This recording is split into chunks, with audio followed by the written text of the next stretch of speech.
Imagine this. You stand in the court of a Renaissance king, your intellect sharper than his, your victories more dazzling, yet with every triumph, his smile grows colder. The room whispers your name, but his eyes darken with something ancient, primal. You've broken an unspoken law, one etched into the bones of history. Never outshine the master.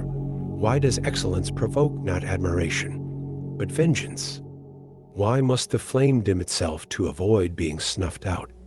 Nietzsche saw this truth. The snake which cannot cast its skin has to die. But what if shedding your brilliance means survival?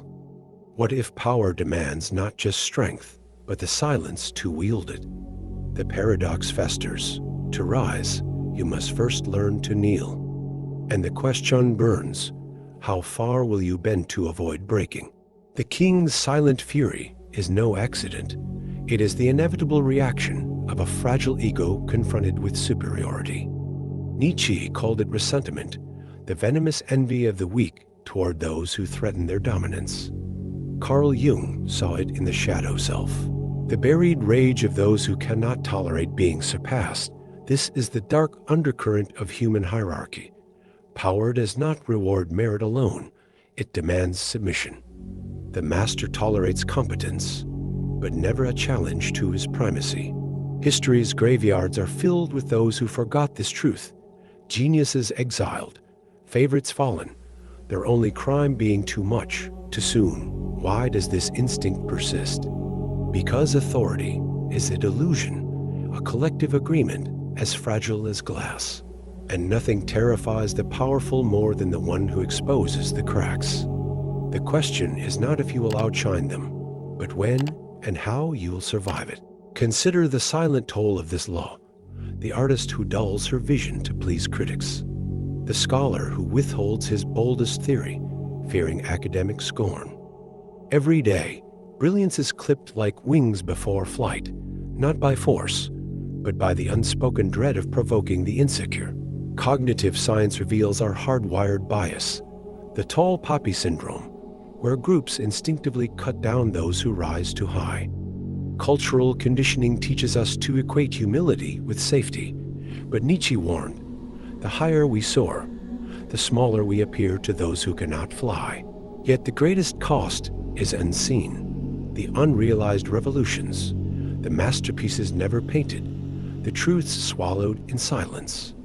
Society praises mediocrity because it threatens no one. But what does it take from you? Your voice? Your fire? Or worse, your soul? The escape begins with a ruthless truth. You cannot change the game, so master it. Machiavelli played the fool to outlast his enemies. Da Vinci hid his inventions in coded notebooks.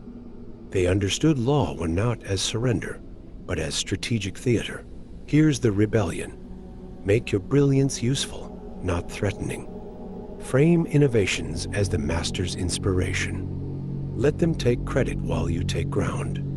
Nietzsche's Bermensch thrives by appearing harmless until the moment of transcendence.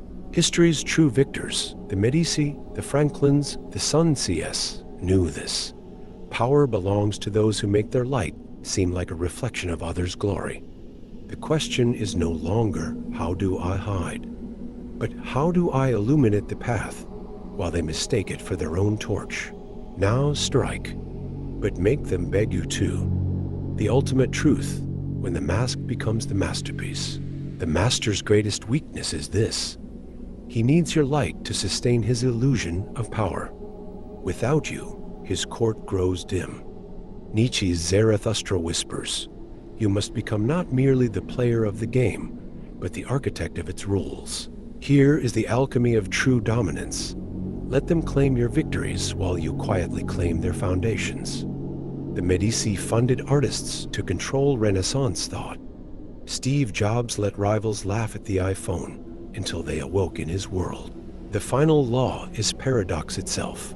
The more you conceal your supremacy, the more absolute it becomes. You are not hiding. You are rewriting reality while they applaud their own delusions.